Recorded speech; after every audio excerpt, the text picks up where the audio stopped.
गांव के आखिरी छोर पर एक कच्चा सा घर था। उसी घर में रहता था घनश्याम, एक गरीब किसान।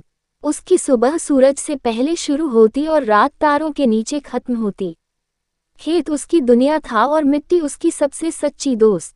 वह जब हल चलाता तो लगता जैसे अपने सपनों को जमीन में बो रहा हो। घनश्याम के हाथों में छाले थे, लेकिन दिल में शिकायत नहीं। उसकी पत्नी सीता अक्सर कहती, इतनी मेहनत करते हो, कुछ तो आराम कर लिया करो। वह मुस्कुरा कर जवाब देता, मिट्टी से दोस्ती की है, अब इससे दूरी कैसे बनाऊं। उद्धरण चिन्ह। उस साल बारिश ने धोखा दे दिया। फसल सूखने लगी। गांव के कई किसान शहर की ओर निकल गए। किसी ने मजदूरी पकड़ ली, किसी ने कर्ज में खुद को बांध लिया। घनश्याम भी डगमगाया, लेकिन टूटा नहीं।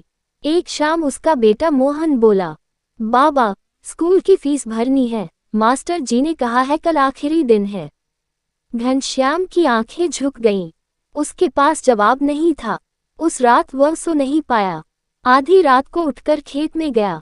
चांदनी में सूखी जमीन को देखा, घुटनों के बल बैठा और मिट्टी को हाथ में लेकर बोला, अगर मैं हार गया तो मेरे बच्चे का सपना हार जाएगा, और मैं ऐसा नहीं होने दूंगा।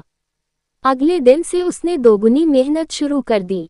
टूटा कुआं खुद ठीक किया, रात में खेत की रखवाली की, और जो थोड़ा बहुत पानी मिलता उसे एक एक बूंद बचाकर इस्तेमाल किया। गांव वाले हंसते थे, सूखी जमीन में जान डाल देगा क्या, लेकिन समय सबको जवाब देता है।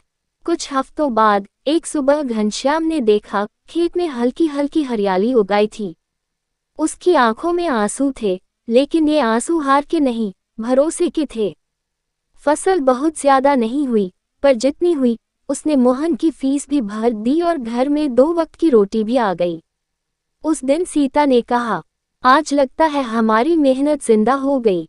घनश्याम ने मिट्टी को देखा और धीरे से बोला, मैं अमीर नहीं हूँ, लेकिन मैंने हार मानना नहीं सीखा, और यही मेरी सबसे बड़ी कमाई है। कहानी यही सिखाती है, गरीबी हालात होती है, हिम्मत पहचान होती है, और जो किसान मिट्टी से जुड़ा रहता है वह कभी खाली हाथ नहीं रहता।